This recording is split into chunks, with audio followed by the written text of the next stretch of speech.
Hello students, welcome to complete learner. তো আজকে এই বাকি যেখানটা অবধি পড়েছিলাম তারপর থেকে আবার পড়ানো শুরু করছি। কি আছে? String literal. স্ট্রিং লিটারাল মানে কি? এক্সাম্পল দেখি ফার্স্টেই। যে কোনো স্ট্রিং, স্ট্রিং অর্থাৎ যে কোনো শব্দ, ধরো তোমার নাম বা অমিত, বিরাট, হ্যালো, যে কোনো একটা শব্দ, যে কোনো নাম, কোনো নাম্বার বা কিছু মিক্স ক্যারেক্টার, কোনো একটা লাইন, এগুলো সব স্ট্রিং লিটারাল। বা ডবল কোট বা সিঙ্গেল কোটের মধ্যে থাকা কোনো টেক্সট, দেখো সব double quote, single quote, triple quote এর মধ্যে রয়েছে। ঠিক আছে, ডবল কোট, সিঙ্গেল কোট বা ডবল কোট দুটোই ব্যবহার করা যায়। নিচে কয়েকটা বৈধ স্ট্রিং এর উদাহরণ দেওয়া হলো, দ্যাট ইজ স্ট্রিং। স্ট্রিং কথার মানে কি? যে কোনো কিছু সিঙ্গেল কোটের মধ্যে আছে, এটা হোক নাম্বার, হোক ক্যারেক্টার, হোক লেটার, হোক কোনো স্পেশাল ক্যারেক্টার, যা খুশি সেটা হবে স্ট্রিং। মাথায় ঢুকেছে? পাইথনের নন গ্রাফিক ক্যারেক্টার স্ট্রিং ভ্যালু হিসেবে ব্যবহার করা যায়। ব্যাকস্পেস, ট্যাব, ক্যারেজ রিটার্ন ইত্যাদি, এইগুলোকে নন গ্রাফিক ক্যারেক্টার বলা হয়। স্কেপ সিকোয়েন্স দ্বারা এই ক্যারেক্টারগুলিকে উপস্থাপিত করা হয়। স্কেপ সিকোয়েন্স শুরু হয় কি দিয়ে? ব্যাক স্ল্যাশ দিয়ে। মুখস্থ করবে, স্কেপ সিকোয়েন্স কি দিয়ে শুরু হয়? ব্যাক স্ল্যাশ দিয়ে। Very very important. আচ্ছা, কি কি কার্যকারিতা ডাবল এটাকে বলে ব্যাক স্ল্যাশ। এছাড়া আছে single quote, double quote, new line. এগুলো কোথায় কাজ হয় বলতে পারবে? ধরো তুমি এখানে একটা লেখা শুরু করলে, কিছুটা লিখলে, লিখে এখানে অ্যাপোস্ট্রফি এস ইউজ করছো। ঠিক আছে? আচ্ছা, এখানে একটা শুরু আর এখানে একটা শেষ। ঠিক আছে, এটা শুরু, এটা শেষ। তুমি এখানে অ্যাপোস্ট্রফি এস ইউজ করছো, এটা কম্পাইলার বা ইন্টারপ্রিটার বুঝবে কি করে? এইটা বোঝানোর জন্য অ্যাপোস্ট্রফিটা লেখার আগে একটা স্ল্যাশ ইউজ করতে হবে। বোঝা যাচ্ছে? যাতে এটা বুঝতে পারে যে এটা এন্ডিং নয়, এটা এন্ডিং সিঙ্গেল কোডটা নয়, তাহলে তুমি এন্ডিংটা পরে পাবে। বোঝা গেল? এরপর আছে নিউমেরিক লিটারাল। কি কি? Integer, float, complex number. আচ্ছা, ইন্টিজার মানে কি? যে কোনো পূর্ণ সংখ্যা, 10, 12, 15, 20 এক্সেট্রা। এটা পজিটিভ হয়, এটা নেগেটিভও হয়। নেগেটিভ ইন্টিজার নাম্বারও হয়। ধনাত্মক পূর্ণ সংখ্যা, ধনাত্মক বা ঋণাত্মক পূর্ণ সংখ্যা। ফ্লোট মানে কি? যে কোনো দশমিক নাম্বার, এটাও পজিটিভ বা নেগেটিভ হতে পারে, যেমন 2.5, 5.0 এক্সেট্রা। কমপ্লেক্স নাম্বার কি? কোনো ইমাজিনারি পার্ট থাকে, এটা একটা জটিল সংখ্যা যেটার মধ্যে, যেমন 2+4j, 3+4j, যে বা আই থাকে, এটাকে বলা হয় কমপ্লেক্স নাম্বার। আর কিছু নেই। বুলিয়ান লিটারাল আগেই বলেছি, দুই ধরনের আছে, ট্রু আর ফলস। ট্রু অর্থাৎ 1, ফলস অর্থাৎ 0। মানে 1 দিলেও ট্রু বোঝায়, 0 দিলে ফলস বোঝায়। ঠিক আছে? বুলিয়ান লিটারাল মাথায় রাখবে। বুলিয়ান, বুলিয়ান, বুলিয়ান দুটো, দুই ধরনের বুলিয়ান মান ব্যবহার করা হয়, ট্রু আর ফলস। এরপর কি আছে? স্পেশাল লিটারাল নান। নান হচ্ছে একটা স্পেশাল লিটারাল। কি? নান একটা স্পেশাল লিটারাল রয়েছে পাইথনে। কোনো মানের অনুপস্থিতি বোঝাতে নান ব্যবহার করা হয়। অর্থাৎ এটি কোনো লিস্টের শেষ বোঝাতে ব্যবহার করা হয়। যেমন তোমরা আগের সেমিস্টারে লিস্ট পড়েছিলে, লিঙ্ক লিস্ট। লিঙ্ক লিস্টের শেষ যে নোটটা থাকতো, সেই নোডের লাস্টে কি লেখা থাকতো? এখানে একটা ডেটা থাকতো আর এখানে লেখা থাকতো নাল। থাকতো তো? লেখার ট্রাই করছি। ঠিক আছে, এখানে একটা ডেটা থাকতো আর এখানে লেখা থাকতো নাল। কিন্তু এই নালের বদলে এখানে পাইথনে নান ইউজ করে। নান, নান মানে নেই বা দি শেষ, দি এন্ড, এরকম বোঝাতে নান ইউজ করে। ঠিক আছে?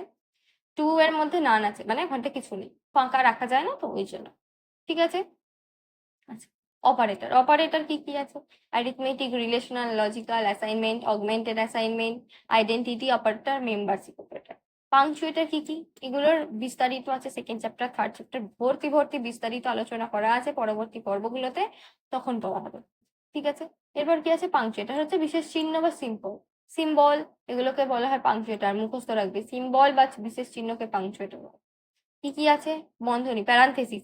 টার্ম মুখস্থ করবে। ফার্স্ট ব্র্যাকেটকে প্যারান্থেসিস বা বন্ধনী বলা হয়। ব্র্যাকেটস, ব্র্যাকেটস হচ্ছে তৃতীয় বন্ধনীকে বলা হয়, যেমন এইভাবে লেখা হয়। এগুলো লিস্ট তৈরি করার ক্ষেত্রে ইউজ করা হয়। এরপর আছে ব্রেসেস। সেকেন্ড ব্র্যাকেটকে ব্রেসেস বলা হয়। টার্ম মুখস্থ করবে, টার্ম। কমা জানো, এটা বলতে লাগে না। সেমিকোলন, দুটো লাইনকে একটা লাইনে মার্চ করে লেখার জন্য সেমিকোলন ইউজ করা হয়। পরে আমি যখন এক্সাম্পল করাবো তখন বলবো। Colon, colon. ইফ, যখন ইফ এলস এগুলো ইউজ করা হবে তখন কোলন। কোলন কি করে? কোড ব্লকের শুরু নির্দেশ করতে ব্যবহৃত হয়। এইগুলো মুখস্থ করবে। কোনো ফাংশন বা লুপের ক্ষেত্রে কোলন খুব খুব ইম্পর্টেন্ট। এটা ছাড়া সঙ্গে সঙ্গে সিনট্যাক্স এরর দেবে, প্রচুর এরর পাবে তোমরা জীবনে। এরর না পেলে কিন্তু কিছু শিখতে পারবে। এরপর হ্যাশ আছে। কোনো কমেন্ট বা মন্তব্য শুরু করতে ব্যবহৃত হয়, যেমন hash, it is my first programming language. অর্থাৎ এই হ্যাশ দিয়ে লেখা মানে কম্পাইলার সেটাকে ইগনোর করবে। কম্পাইলার জানবে যে এটা আমার কাজের জিনিস কিছু নয়। আচ্ছা, ডবল কোটেশন, স্ট্রিং লিখতে ডবল কোটেশন ব্যবহার করা হয়, একটু আগেই পড়ে এসেছি। অ্যাস্ট্রিক, অ্যাস্ট্রিক কি করে? পরিবর্তনশীল দৈর্ঘ্যের আর্গুমেন্টকে সংজ্ঞায়িত করতে ব্যবহৃত হয়। যেমন একটা ফাংশনে মনে করো তুমি ধরো একটা ক্রিকেট খেলতে ক্রিকেট খেলছো, তুমি জানো না যে কটা বল আসবে, তুমি কবার ব্যাটটা চালাবে, ঠিক আছে? এটা হচ্ছে অ্যাস্ট্রিক ইউজ করে করা হয়। কখনো একটা বল আসতে পারে 1 সেকেন্ডের মধ্যে, কখনো 5টা একসঙ্গে আসতে পারে, 5টা বোলার একসঙ্গে তোমায় বল করছে, এরকম একটা কনসেপ্ট ভাবতে পারে। ডাবল অ্যাস্ট্রিক কি? ফাংশনে শুধুমাত্র কিওয়ার্ড আর্গুমেন্টকে সংজ্ঞায়িত করতে ব্যবহার করা হয়, মানে এখানে যে ভ্যালুটা আসবে সেটা কিওয়ার্ড দিয়ে আসবে, ঠিক আছে? কিওয়ার্ড আর্গুমেন্ট ইউজ করা। এখানে আর তেমন কিছু করার নেই। আচ্ছা, এখানে কি কি দুই ধরনের টোকেন ব্যবহার করা হচ্ছে, একটা ওয়ার্ড, একটা বিরাম চিহ্ন, পাংচুয়েশন এক্সেট্রা পড়বে। এখানে স্ট্রিং লিটারাল ভ্যালু আছে, স্ট্রিং ভ্যালু হচ্ছে সচিন, একটা ইন্টিজার ভ্যালু আছে 200, একটা ফ্লোটিং পয়েন্ট ভ্যালু আছে 44.8। কিভাবে প্রিন্ট করাচ্ছে দেখবে। এখানে নেম হচ্ছে একটা ভেরিয়েবল, স্ট্রিং ভেরিয়েবল, রান হচ্ছে একটা ইন্টিজার ভেরিয়েবল, অ্যাভারেজ হচ্ছে একটা ফ্লোট ভেরিয়েবল। এটা এখানে বোঝাচ্ছে। দেখো এখানে অনেক কিছু আছে, কিছু আছে একটা এইখানে প্রিন্ট হচ্ছে একটা ফাংশন, নেমটা হচ্ছে একটা ভেরিয়েবল বা আইডেন্টিফায়ার, এখানে পাংচুয়েটার আছে, কমা আছে, কোটেশন আছে, ঠিক আছে? এরপরের পয়েন্ট বা টপিক হচ্ছে ভেরিয়েবল। কি আছে ভেরিয়েবল? ভেরিয়েবল মানে আমি এর আগের ক্লাসে বলেছি, ভেরিয়েবল মানে হচ্ছে একটা স্থান যেখানে আমি ডেটাটাকে স্টোর করে রাখবো। ধরো তোমার রোল নাম্বার আছে, সেই রোল নাম্বারটাকে আমি একটা ভেরিয়েবল স্টোর করছি, তোমার রোল নাম্বার 12, ঠিক আছে? এখানে আমি ভেরিয়েবলের নামটা দিচ্ছি তোমার নাম অনিকা বা অনিক, ঠিক আছে? যাই হোক, একটা নাম দিলাম, তোমার নাম এটা, তোমার রোল নাম্বারটা দিয়েছি। তাহলে যখনই আমি তোমার নামটা সার্চ করব, তখন আমি কি পাবো? তোমার রোল নাম্বারটা পেয়ে যাবো। কি বলছে? ভেরিয়েবলের গুলির মান সঞ্চয় করার জন্য মেমোরির লোকেশনে স্থান সংরক্ষণ করা হয়। অর্থাৎ এটা যদি আমার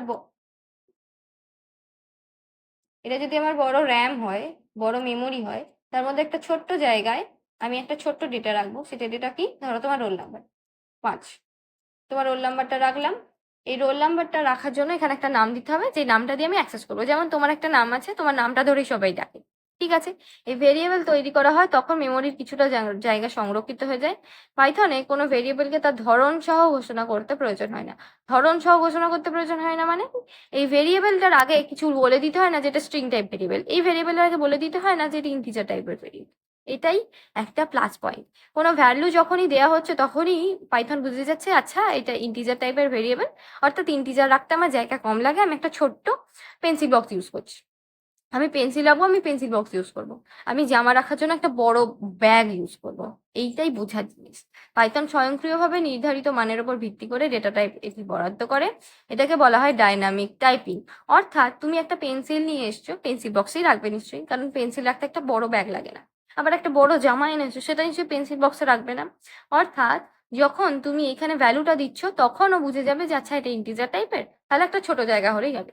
যখন দেখছে এটা ফ্লোট, ও সঙ্গে সঙ্গে বুঝে যাচ্ছে একটা ফ্লোর টাইপ, মানে তখন আর এই ছোট্ট জায়গায় আমার কাজ চলবে না, তখন আমার একটা বড় ঘর বানাতে হবে এই 44.8টাকে রাখার জন্য। আচ্ছা, এই যে এ নিজে নিজে বুঝে যায়, এটাকে বলে দিতে হয় না এর আগে যে এটা ইন্টিজার টাইপের একটা ভেরিয়েবল বানাও, একটা এই ছোট্ট একটা ভেরিয়েবল বানাও, এটা বলে দিতে হয় না, নিজে নিজেই বুঝে যায়। এই যে স্বয়ংক্রিয়ভাবে নির্ধারিত মানের ওপর ডেটা টাইপ বরাদ্দ করে, এই জন্য এটাকে ডাইনামিক টাইপিং বলে। আশা করি বুঝতে পেরেছো। ডাইনামিক মানে ও নিজে নিজে বুঝতে পারে, তোমাকে বলে দিতে হয় না, অটোমেটিক বুঝতে পারে। ভেরিয়েবলের মান নির্ধারণ করতে ইকুয়াল টু ব্যবহার করা হয়, দেখো ইকুয়াল টু ব্যবহার করেছে। অ্যাভারেজের মান হচ্ছে 44.8। কি কি নিয়ম আছে? সেম আইডেন্টিফায়ারের যে নিয়মগুলো পড়েছিলে সেই একই সেম নিয়ম। এক্সাম্পল দেওয়া আছে, সমস্ত কিছু লেখা আছে। কোনো স্পেস, হ্যাঁ কোনো স্পেস ব্যবহার করা উচিত নয়, স্পেস ব্যবহার করা যায় না ভেরিয়েবলের মাঝে, মানে এই মাই আর ফাইলের মাঝে আন্ডারস্কোর ইউজ করা যেতে পারে, স্পেস ইউজ করলে হয় না, এরর দেবে, ঠিক আছে? ভেরিয়েবলের নামে প্রাসঙ্গিকতা থাকতে হবে। মানে তোমার নাম স্টোর করবে, তা তুমি ওখানে এজ এজ বলে ভেরিয়েবলের মধ্যে তোমার নাম স্টোর করতে পারো না, যেন একটা মিনিংফুল নেম হয়, ঠিক আছে? এরপর কি আছে? এল ভ্যালু আর আর ভ্যালুর একটা কনসেপ্ট। এল ভ্যালু অর্থাৎ কি? যেমন ভি হচ্ছে একটা ভেরিয়েবল ইকুয়াল টু 5, ধরে নিলাম এইটা ভি একটা ভেরিয়েবল, তার ভ্যালু হচ্ছে 5। এখানে এল ভ্যালু হচ্ছে এটা এল, আর এটা হচ্ছে R value, L for left R for right. আশা করি বোঝা গেছে। এটা একটা এক্সপ্রেশন বা অভিব্যক্তি যা মেমোরির লোকেশনকে বোঝায়। দেখো ভি একটা ভেরিয়েবল, তো ভি একটা ভেরিয়েবল অর্থাৎ মেমোরির লোকেশনকে বোঝায়, যেখানে একটা ভ্যালু বা মান সংরক্ষণ করা যায়। ভি একটা ভেরিয়েবল, এর মধ্যে এই 5টা সংরক্ষণ করা থাকবে, এর মধ্যে থাকবে, তাই তো? যেমন একটা ভেরিয়েবল, যেই ভি ভেরিয়েবল, কি কি বৈশিষ্ট্য? এটাকে সংশোধন করা যায়, মেমোরি লোকেশন বা ঠিকানা আছে, এটা অ্যাসাইনমেন্ট স্টেটমেন্টের বাম দিকে উপস্থিত হয়, that is L, L for left. আর আর ভ্যালু কি? এটা ডান দিকে উপস্থিত হয়, যে কোনো একটা ভেরিয়েবল বা চালকের জন্য নির্ধারণ করা হয় তাকে বোঝায়। যে কোনো একটা মানে ভ্যালু থাকে, সোজা কথা। আর ভ্যালুতে রাইট সাইডে ভ্যালু থাকে, অথবা কোনো ভেরিয়েবলও থাকতে পারে, অসুবিধা নেই। ভেরিয়েবল বা চলক, চলক মানে হচ্ছে ওই ভ্যালুটা, যেমন 5। ঠিক আছে, এর কি কি বৈশিষ্ট্য?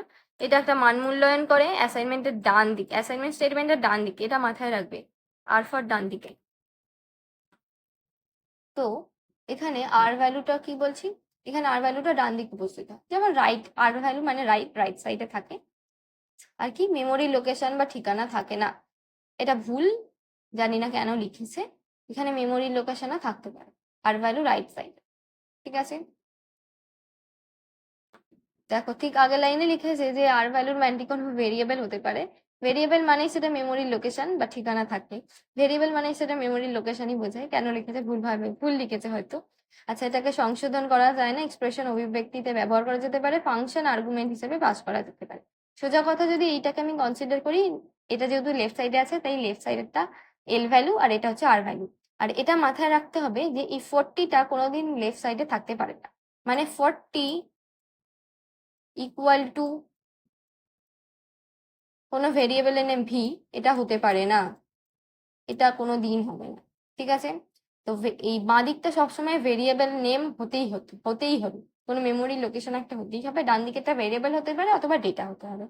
ঠিক আছে, মাথায় রাখবে। কমেন্টস এর ব্যবহার, এর আগে আমি একবার পড়াতে গিয়ে বলেছি যে হ্যাশ দিয়ে আমরা তারপরে যেটাকে লিখি সেটা কম্পাইলার ইগনোর করে, কম্পাইলার বলছে যে এটা আমার কাজের জিনিস নয়, আমি ওটাকে ইগনোর করি। দুই ধরনের কমেন্ট হয়, একটা ইনলাইন, একটা মাল্টিলাইন। দ্যাট ইজ ইনলাইন, একটা করে লাইন ইউজ করছি, একটা করে হ্যাশ ইউজ করেছি, এটাকে বলে সিঙ্গেল লাইন কমেন্ট। আর এটাকে ইনলাইন বলা হয়, এই যে এখানে ইনলাইন দিয়েছে। একই সঙ্গে থাকা কমেন্ট ইনলাইন কমেন্ট বলা হয়, কমপক্ষে দুটো স্পেস দিয়ে ইনলাইন কমেন্টকে স্টেটমেন্ট থেকে আলাদা করতে হয়, এই জায়গাটা কিছু স্পেস দিয়ে লিখতে হয়। আর মাল্টি লাইন বা ডক স্ট্রিং এখানটা মুখস্থ রাখবে, 3টে ডবল কোট দিয়ে মাল্টি লাইন করা যায় কমেন্টস। দেখো এখানে মাল্টি লাইন কমেন্ট করা হয়েছে, এখানে মাল্টি লাইন বা 3টে ডাবল কোট বা 3টা সিঙ্গেল কোট দিয়ে করা যায়। এখানেও লেখা আছে, এটা কি ডকুমেন্ট স্ট্রিং বা ডক স্ট্রিং বলা হয়। একসঙ্গে কখনো কখনো প্রয়োজনীয়তা পড়ে যে আমি একসঙ্গে অনেকটা লাইন কমেন্ট করতে চাইছি, তো তখন এটা ইউজ হয়। এখানে ইন্টারাক্টিভ মোড আর স্ক্রিপ্ট মোডের পার্থক্য আছে, তো তোমরা এটা পড়ে দেখো। আশা করি এটা পড়ানোর মতন কিছু নেই। আর আমাদের ফার্স্ট চ্যাপ্টারটা এখানেই কমপ্লিট হলো। এরপর আছে অনুশীলনী, তোমরা নিজেরা চেষ্টা করো। আমার খুব একটা ইচ্ছে নেই যে এই অনুশীলনীগুলো তোমাদের ধরে ধরে যে এইটা হবে, এইটা উত্তর। যেমন পাইথনের সঠিক এক্সটেনশন হচ্ছে .py, শুধু এই অনুশীলনী পড়লে হয় না, যদি তুমি ভিতরের ভিডিওটা শুনে বইটা পড়ো তাহলে অটোমেটিক তুমি বলতে পারবে এটা .py। পাইথনের সমস্ত কিওয়ার্ডস গুলো ছোট হাতের অক্ষরে লেখা, এটা যদি তুমি কিওয়ার্ডস এর জায়গাটা পড়ো তবেই তুমি এটা করতে পারবে। শুধু অনুশীলনী পড়ে এই বোর্ডের পরীক্ষা দেওয়া কিন্তু খুব চাপ হয়ে যাবে। ঠিক আছে, তাই আমি খুব একটা পক্ষপাতী নই। যদি তোমাদের ইচ্ছা হয় বা যদি তোমাদের খুব প্রবলেম হয়, তখন তোমরা আমাকে রিকোয়েস্ট করো বা একটুখানি জাস্ট কমেন্ট করো, আমি চেষ্টা করবো এটার একটা ভিডিও বানিয়ে দেওয়ার, যেন এটা কভার থাকে ইন ডিটেলে। কেন এটা হচ্ছে, এটা কেন নয়, এই অপশনটা কেন হচ্ছে, এই অপশনটা কেন নয়, এই ব্যাখ্যাটুকুনি দরকার আছে। যদি তোমাদের ইচ্ছা হয় জানতে বা প্রবলেম হয়, তখন আমাকে কমেন্ট করো, আমি হেল্প করবো অবশ্যই। আজকের জন্য এইটুকুই, চলি। আচ্ছা, তোমরা প্লিজ লাইক শেয়ার আর সাবস্ক্রাইব করতে ভুলো না, বন্ধুদের সাথে শেয়ার করো, সেই সাথে প্রচুর প্রচুর শেয়ার করো। Thank you.